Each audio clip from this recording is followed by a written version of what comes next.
कि सुदामा जी दरिद्र थे, ये बिल्कुल गलत है। दरिद्र वो है जिसके अंदर तृष्णा हो, और सुदामा जी तो प्रशांत आत्मा है, विरक्त हैं, कोई संग्रह नहीं, कोई धन की इच्छा नहीं। जीवन कैसे चलता है? अब पत्नी है, बच्चे हैं, तो कुछ तो चाहिए। ब्राह्मण बच्चों को वेदाध्ययन कराते हैं, जो कुछ गुरु दक्षिणा में मिल जाता है उसी से गुजारा करते हैं, मांगते नहीं है, कोई जो दे देता है प्रसन्न होकर पा लेते हैं। और श्री सुखदेव जी कह रहे हैं, राजन विरक्त इंद्रियार्थेषु, एकदम विरक्त भाव से रहते हैं, कोई संग्रह नहीं, कोई प्रयग्रह नहीं, टूटी सी झोपड़ी है, फटे से कपड़े हैं, मिल जाता है तो पा लेते हैं, नहीं मिले तो भगवान का भजन करके अपने आप को बड़भागी मानते हैं कि चलो आज व्रत करने का अवसर मिल गया, कोई बात नहीं। प्रशांतात्मा जितेंद्रिया, पूरी तरह इंद्रियों को जीत रखा है, मन में कोई इच्छा नहीं है, केवल एक ही इच्छा है, क्या? कन्हैया तुम्हें एक नजर देखना है, और जिधर तुम छुपे हो उधर देखना है, कन्हैया तुम्हें एक नजर देखना है। पत्नी भी बड़ी विलक्षण है, क्या नाम है? सुशीला, और जैसा नाम है वैसा गुण है, इतनी सुशील है कि कभी शिकायत नहीं की कि घर में कुछ नहीं है, आप करते क्यों नहीं? पंकज जी, आज के जमाने की होती तो क्या कहती? जब कमाने की बस की नहीं थी तो क्यों शादी ब्याह कर लिया, बाबा बन जाते। लेकिन सुशीला ने कोई शिकायत कभी नहीं की। धन संपत्ति सुख सुविधा देने वाले पति की सेवा करना कोई आश्चर्य की बात नहीं है, पर दरिद्र पति को भी परमेश्वर मान के सेवा करे, वो धन्य है स्त्री, वो महान है स्त्री। अच्छा, कभी कभी बच्चों का रोना सुशीला को सहन नहीं होता, बच्चे रोते हैं तो सोचती है पतिदेव को समझ कहूं, जाके देखती है तो पतिदेव ध्यान में बैठे हैं। अब सोचती है वो तो पूजा में ध्यान में बैठे, उनको क्या परेशान करूं, चलो ठीक है। कभी कभी पड़ोसन पूछती हैं, क्यों आज तुम्हारे घर में भोजन नहीं बना? बोले तुम्हें कैसे पता? बोले नहीं, वो चूल्हा नहीं जला ना, धुआं नहीं दिखा। अब यदि कहें भोजन नहीं बना तो लोग ये कहेंगे कि क्यों नहीं बना, तुम्हारे घर में कुछ नहीं है, मेरे पति की निंदा होगी। क्या बोलती हैं? बोले नहीं, वो आज हम लोगों का व्रत है। काय का व्रत है? बोले एकादशी है। अच्छा, संयोग से 4 दिन बाद फिर भोजन नहीं बना। फिर किसी पड़ोसन ने पूछ दिया, सुशीला आज भी तुम्हारे घर चूल्हा नहीं जला, आज क्या है? बोले एकादशी है। किसी ने पूछा कि महीने में 2 ही तो एकादशी होती है, तुम्हारे घर में कितनी एकादशी होती है? सुशीला मुस्कुरा के बोली, 1 माह 2 पाख में 2 ही एकादशी होए, पर मेरे तो गोपाल जी नित्य एकादशी होए। ठाकुर जी की कृपा है, मेरे तो रोज एकादशी हो रही है। बच्चे भूख से रोते हैं तो चूल्हा जला के बटलोही में पानी रख के ढक के रख देती है। बच्चों को लगता है कुछ बन रहा है, पर कुछ है ही नहीं, तो उसमें डालें क्या? एक दिन देखा सुदामा जी थोड़ा भजन से बाहर उठे हैं, थोड़ा बहिर्मुख हुए हैं। अब सुदामा जी आकर खटिया पर बैठे हैं तो लोटे में जल भर के लाई, स्वामी जल ग्रहण करें। कृष्ण कृष्ण कहते हुए सुदामा जी ने जल लिया, खटिया के पास नीचे बैठ गई और डबडबाई आंखों से सुशीला ने कहा, स्वामी, जिन कृष्ण का नाम लेकर के आप इतने आनंद विभोर हो जाते हैं, क्या उनसे कभी मिलने की इच्छा नहीं होती? इतना सुनते ही पानी पी रहे थे, सुदामा जी रुक गए। जो बाल है ना रोम, सुदामा जी के खड़े हो गए, आंखों से सहसा अश्रु झलझला पड़े और कहा, सुशीला तू कह रही है कभी इच्छा नहीं होती? अरे मेरे जीवन में और कोई इच्छा है ही नहीं, बस एक ही इच्छा रहती है कि एक बार उसको देख लूं, एक बार उससे भेंट हो जाए। स्वामी पर आप जाते क्यों नहीं? सुदामा जी कहते हैं, देवी मन तो बहुत करता है, पर लोग क्या कहेंगे, लोग क्या सोचेंगे, कहां मैं भिखमंगा, मेरे पास क्या है, फटे से कपड़े, और वो इस समय राजाधिराज है, द्वारिकानाथ है, कैसे जाऊं? सुशीला समझाती है, देखो वो आपके मित्र हैं, बाल सखा हैं, आप जाएंगे उनको बड़ी प्रसन्नता होगी। और फिर वो आपके कपड़ों को थोड़ी, वो तो आपके प्रेम को देखेंगे। सुदामा जी कह रहे हैं देवी मन तो बहुत होता है, मैं क्या करूं, विवश हूं। सुशीला जी ने कहा अयम ही परमो लाभ उत्तम श्लोक दर्शनम, ये परम लाभ है कि उस उत्तम श्लोक का दर्शन करोगे। और जो दर्शन की लालसा को मन में दबा रखा था अब वो और प्रबल हो गई, उत्कंठा इतनी बढ़ गई कि अब रहा नहीं जाता। देवी फिर तो मैं आज ही जाऊंगा, आज ही चला जाता हूं, जल्दी कर। कुछ उपहार की सामग्री, खाली हाथ तो नहीं जा सकता ना, कुछ भेंट। धन्य है सुशीला ने मना नहीं किया कि घर में तो कुछ है ही नहीं, मैं क्या भेंट दे दूं।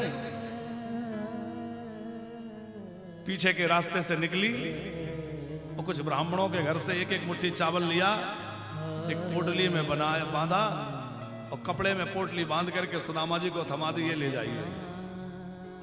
या त्वा चत्रो मुष्टीन विप्रान पृथक तंडुलान चैल खंडेन तान वत्वा भरतरे प्रादादुपायनम।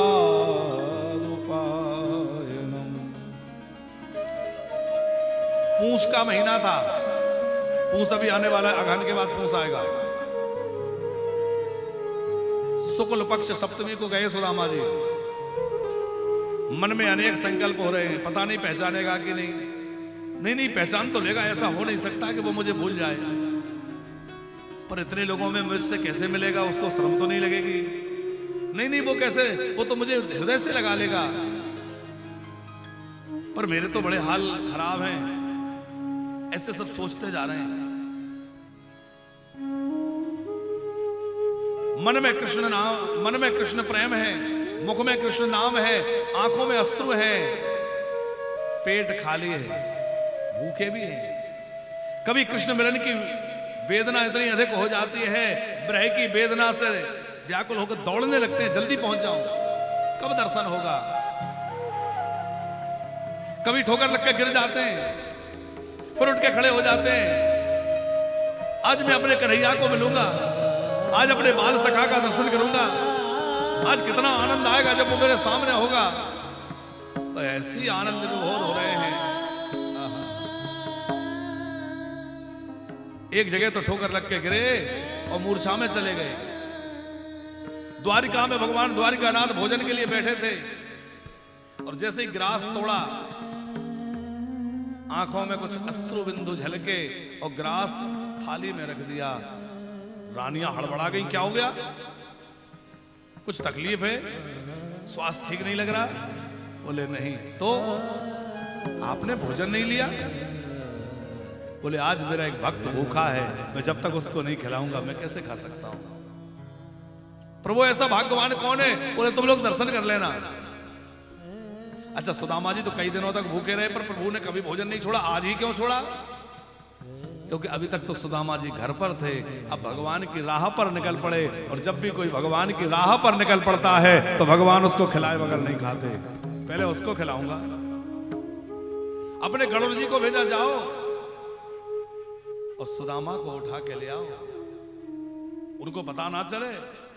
गणुर जी आए, उन्होंने अपनी पीठ पर सुदामा जी को बिठाया, ला के द्वारिका से कुछ दूर छोड़ दिया। सुदामा जी को चेत आया, लगा मैं तो सो के रह गया था। चलते चलते द्वारिका के निकट पहुंचे।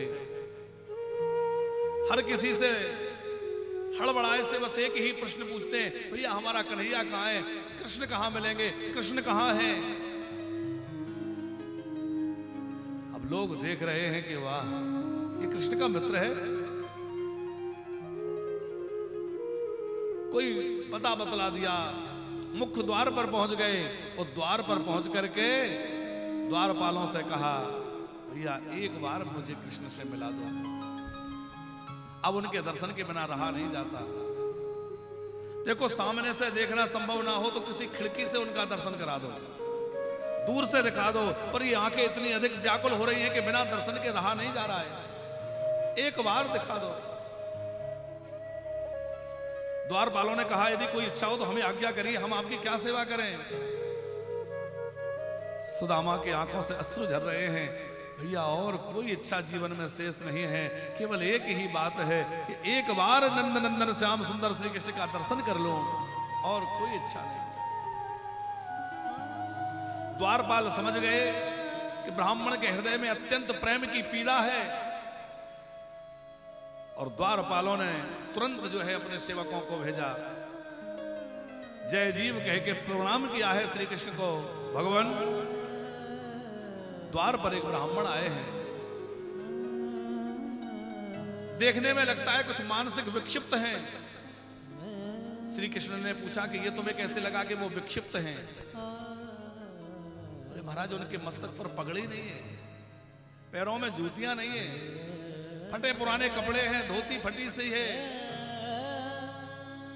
श्री कृष्ण बोले ये तो पागलपन की निशानी नहीं है। बोले नहीं प्रभु, वो आपको अपना मित्र कह रहा है,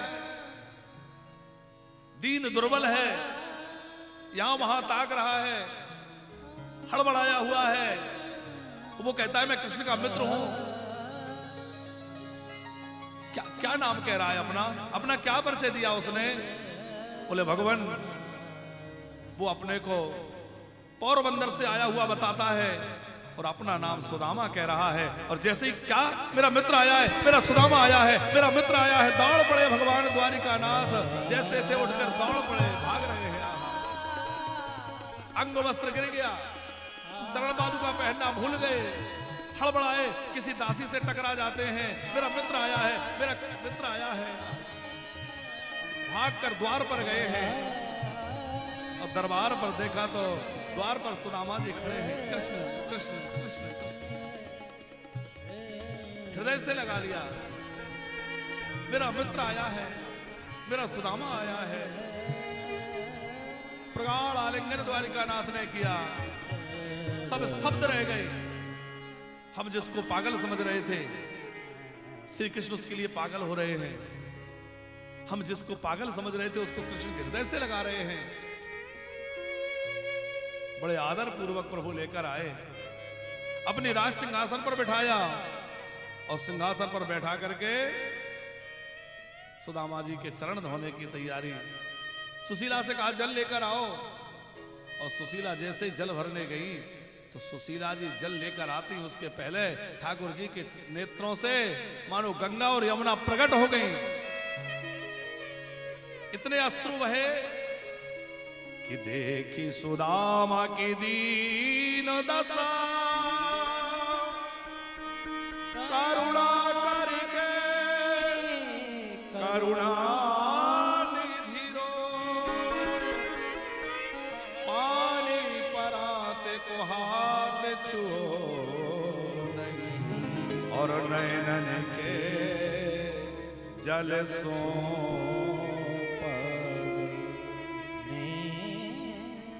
सुदामा जी के चरणों में कुछ कांटे गड़े हैं, उनको निकाल रहे हैं। कुछ फपोले पड़े, उनको देख रहे हैं। एक कांटा जो बहुत अंदर धंसा है, निकल नहीं पा रहा, अपने दांतों से खींचकर कृष्ण निकालने लगे। सुदामा जी भी अपने आंखों से अश्रु रोक ना सके। मित्र ये क्या कर रहे हो? सुदामा जी को आरती उतारी है, तिलक लगाया है, भोजन जमाया है। सुदामा जी बड़े संकोच में पड़े हैं, ये क्या कर रहे हो कन्हैया? और फिर श्री कृष्ण ले गए विश्राम गृह में। मेरे मित्र थके होंगे ना, चरण दबाने लगे। रुक्मणी जी को लगा हम भी कुछ सेवा करें, तो कुछ समझ में नहीं आया तो पंखा लेकर के हवा करने लगी। अब जरा विचार करिएगा चतुर्भुज जी कि भगवान श्री कृष्ण जिसके चरण दबा रहे हों और रुक्मणी जिसके लिए पंखा जल रही हो, वो दरिद्र है कि श्रीमंत है? अरे उस जैसा धनवान कौन होगा? भगवान श्री कृष्ण की भक्त वत्सलता अद्भुत है। देखो सुदामा जी नंगे पैर आए हैं तो श्री कृष्ण भी नंगे पैर भागे हैं। सुदामा जी सब छोड़कर आए हैं तो द्वारिकानाथ भी सब छोड़कर भागे हैं। और चरण दबाते हुए बोले मित्र विवाह किया? तो सुदामा जी ने हाँ में सिर हिला दिया। अच्छा घर में भाभी है तो मेरे लिए कुछ तो भेजा होगा। भाभी ने क्या भेजा है? अब सुदामा जी सोचते हैं क्या दिखाऊं, ये रानियां क्या सोचेंगी, तो बात पलट रहे हैं। अच्छा देखो, हम लोग गुरुकुल में रहते थे तो कितना आनंद आता था, वो कितना अच्छा समय था। श्री कृष्ण बोले वो सब बातें बाद में करेंगे, पहले ये बताओ भाभी ने क्या भेजा। अच्छा नहीं, एक बार वो हम लोग जंगल में गए थे, बड़ी जोर की आंधी आई थी, हम लोग फंस गए थे। श्री कृष्ण बोले वो सब मुझे याद है, पहले तुम ये बताओ भाभी ने क्या भेजा। सुदामा जी बोले हम लोग थोड़ी देर बाद ये बात नहीं कर सकते, अभी कुछ और बात नहीं कर सकते। बोले नहीं जल्दी बताओ क्या भेजा। तब तक देखा कि अरे ये क्या छुपा रहे हो, ये चावल की पोटली, ये क्या है पोटली में, दिखाओ। और पोटली खोल करके देखा तो उसमें बड़े सुंदर तंदुल, कच्चे ही चावल ठाकुर जी पाने लगे। श्री कृष्ण कह रहे हैं मित्र तुम्हारी ये भेंट कोई साधारण नहीं है। एक मुट्ठी चावल में एक लोक राज दे दिया, दूसरी मुट्ठी में दूसरा लोक दे दिया, तीसरी मुट्ठी खाने की तैयारी। रुक्मणी जी ने हाथ पकड़ लिया, हम लोगों को भी प्रसाद मिल जाए। और फिर बड़ा आनंद हुआ है। कुछ समय सुदामा जी रुके। श्री कृष्ण बोले अरे मित्र तुमने ब्याह कर लिया, बताया नहीं। सुदामा जी बोले क्या बताएं, परिस्थितियां ऐसी अनुकूल नहीं थी, कुछ बता पाते। अब सुदामा जी को लगा कि सुशीला मेरी प्रतीक्षा कर रही होगी, मुझे जाना चाहिए। और फिर इतना प्रेम दिखा रहा है, अभी मैं जाने का कहूंगा तो 2-4 दिनों तक तो जाने भी नहीं देगा। तो सुदामा जी बोले अच्छा मित्र मुझे लौटना चाहिए। तो श्री कृष्ण ने एक बार भी नहीं कहा कि और रुकिए। बोले अच्छा ठीक है मित्र और आना। ये बात रुक्मणी जी को बड़ी अटपटी लगी, इतना प्रेम दिखा रहे थे और एक बार भी नहीं कहा कि और आना, एक बार भी नहीं कहा कि और रुकिए, 1-2 दिन रुकिए। अच्छा जब सुदामा जी जाने लगे तो श्री कृष्ण बोले वो आपकी धोती धुलवा दी थी, वो सूख गई होगी, तो आप अपनी धोती पहन सकते हैं। तो जो कपड़े वहां से मिले थे वो सुदामा जी ने वहीं दे दिए, अपनी धोती धारण कर ली। श्री कृष्ण ने प्रत्यक्ष रूप से दक्षिणा में एक नया पैसा नहीं दिया। रुक्मणी जी और नाराज हो गई कि बताओ इतना प्रेम जता रहे थे, ना तो रुकने को कहा ना एक ढेला दिया। सुदामा जी जब जाने लगे तो श्री कृष्ण बोले कि अपनी इन भाभियों को आशीर्वाद नहीं दोगे? हाँ हाँ क्यों नहीं। बड़ी लंबी लाइन लगा के सब खड़ी हैं, मैं रुक्मणी आपको प्रणाम करती हूं। सुदामा जी बोले अखंड सौभाग्यवती हो। मैं सत्यभामा प्रणाम करती हूं, बोले अखंड सौभाग्यवती हो। मैं जाम्बवती प्रणाम करती हूं, अखंड सौभाग्यवती। अब आप बताओ 10-20 बार करेंगे, कितनी बार बोलेंगे? जब 10-20 आई तो सुदामा जी बोले कि अच्छा कन्हैया ये सब अपने घर की हैं कि कुछ मोहल्ले की हैं? बोले नहीं अपने घर की हैं। तो कितनी है? कोई 100-200 हैं क्या? धीरे से पूछना है, कोई सुने ना। 100-200 हैं? बोले नहीं थोड़ी सी और ज्यादा है। अरे भैया कन्हैया 200-400 हैं? नहीं थोड़ी सी और ज्यादा है। कोई 1000-2000 है क्या? थोड़ी सी और ज्यादा। बोले बस 16,108 है। सुदामा जी बोले भैया इतनी को आशीर्वाद देते देते तो मेरा हाथ ही रह जाएगा। अच्छा आप 150 बार ऐसे करेंगे क्या होगा? ठाकुर जी बोले बस 16,108 है। सुदामा जी बोले ऐसा करो सबकी ओर से तुम प्रणाम कर लो और मैं सबका आशीर्वाद तुम्हें ही दे देता हूं। तो सबने प्रणाम किया, सबको आशीर्वाद दिया। और श्री कृष्ण से सुदामा जी बोले क्यों मित्र, जैसे तैसा मेरा एक ब्याह हुआ, मैं नहीं बुला पाया तो लाना दे रहे थे, बुलाया नहीं, और आपने इतने ब्याह किए एक आदमी बुला लेते। श्री कृष्ण बोले क्या बताएं, ब्याह तो बहुत सारे भय, पर सब ऐसे भय कि शाम तक कोई चर्चा नहीं थी और सवेरे तो बहू घर में आ गई। बड़ी हड़बड़ी में सब भय हैं, खूब मित्रों की चर्चा। अब जब द्वारिकाधीश ने देखा कि सुदामा जी जा रहे हैं तो बड़ी दूर तक पहुंचाने गए। सुदामा जी चले गए। रुक्मणी जी बहुत नाराज थी कि तुमने रोका क्यों नहीं, फिर कोई भेंट भी नहीं दी। श्री कृष्ण बोले देवी बात ऐसी है कि रोका मैंने इसलिए नहीं है कि जब से सुदामा जी चले हैं सुशीला ने अन्न जल सब त्याग रखा है और सुशीला जी कष्ट ना पावे, इसलिए मैंने रोका नहीं। आपने कुछ दिया क्यों नहीं? बोले मैं देता तो मेरे मित्र को संकोच होता, इसलिए मैंने मेरे मित्र को संकोच ना हो इसलिए कुछ नहीं दिया। पर सुदामा जी जब अपने नगर में पहुंचे तो क्या देखा, जहां टूटी सी झोपड़ी थी वहां विशाल महल खड़े हुए हैं। विशाल महलों को देखकर भैया ये कहाँ आ गया मैं, कहीं ऐसा तो नहीं रास्ता भूल के दोबारा द्वारिका पहुंच गया। इतने विशाल भव्य महल। किसी से पूछा भैया ये कौन सा नगर है, तो महाराज ये सुदामा नगर है। अच्छा ये किसके महल है, बोले हमारे सुदामा जी के महल हैं। सोचा भैया ये सुदामा नाम के सेठ जी होंगे कोई, मेरी झोंपड़ी हटवा दी, अपने महल बना लिए, जगह अच्छी लगी होगी, पसंद आ गई। अच्छा भैया तुम्हारे सेठ जी कहाँ हैं? एक सेवक बोला वो सेठ जी नहीं है, पंडित जी हैं। ओ कहाँ है पंडित जी? बोले द्वारिका गए। अब सुदामा जी चक्कर में पड़े हैं, पंडित जी भी मैं ही हूं, सुदामा भी मैं ही हूं, मैं ही द्वारिका गया था, पर ये मेरे महल तो हो ही नहीं सकते। हाँ सुशीला से पता चलेगा, पता नहीं वो कहां चली गई। तब तक देखा कि सुशीला जी सजी धजी खूब आभूषण पहने हुए तमाम सेविकाओं से घिरी हुई चली आ रही हैं। सुदामा जी को लगा कि कोई सेठानी होंगी तो किनारे लग गए। सुशीला जी बोली वहां कहां जा रहे हो? मैं आप ही की आरती करने आ रही हूं। मेरी सुशीला है? अरे ये सब क्या है?